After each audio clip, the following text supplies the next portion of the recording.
Maayong buntag mga kasimple, welcome to my vlog, Erap TV. Simpleng buhay, simpleng luto ni Erap TV. So for this video mga kasimple, magluto ta og bangus og pasayan nga sinigang. So mo ni atong ricados mga kasimple no. Unya magbutang tagtanga diha mga kasimple. So wa may mausab din ha no kung ato nang butangag tangad ang ato nga makuha na to ang aroma sa tangad mga kasimple. So mao ni atong isdang bangus no. Unya ato ni siyang butangan pod og pasayan mga kasimple. So first time na kong luto ani mga kasimple no nga gidungan ako ang bangus ug ang pasayan sa sinigang sa gabi mga kasimple. So ato nang gibutang atong mga ricados no, mga lamas-lamas nato. Unya ibutang na po nato diha ang ato ang bangus mga kasimple no. So nagbutang na ta diha pang paaslo mga kasimple no. Nagbutang na ta diha og sinigang mix sa gabi mga kasimple. Unya ato na siyang gitimplahan. So ato na lang ni siyang huwaton nga maluto mga kasimple no.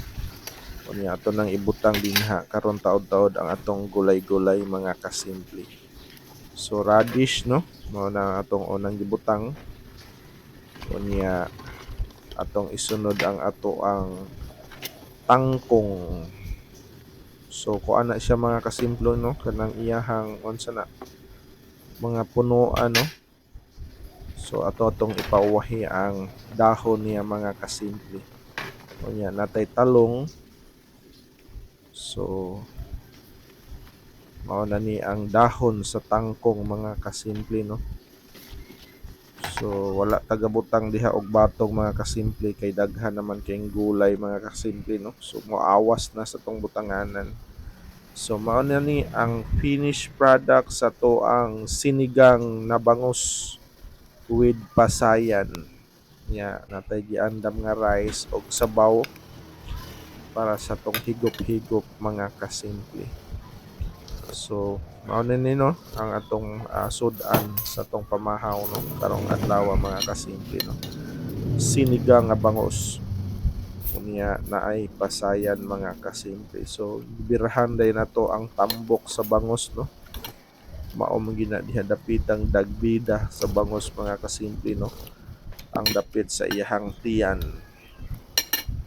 So naa dinha ang lasa sa tambok mga kasimple.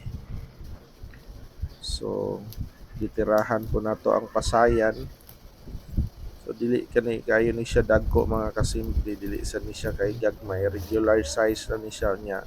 May kamahalan ko ni siya mga kasimple. So di na lang nako i-mention diri ang price.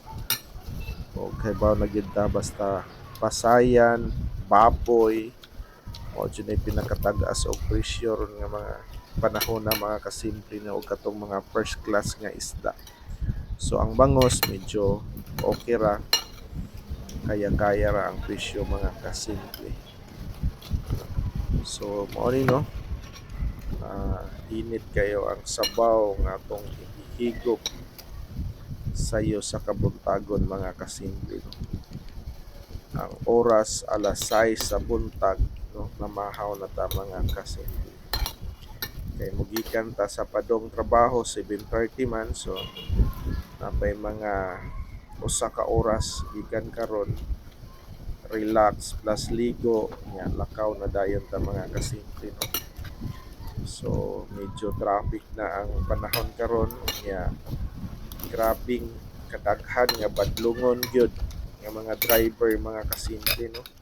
Dili man ko excuse ana mga kasimple no, usahay makapabadlong mangita counter pero motor murag okay ra sa tingali kaysa mag-counter ng tricycle.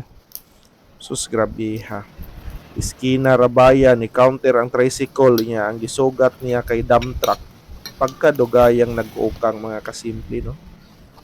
Daghan na kay nga soko niya ang driver's tricycle gangisira.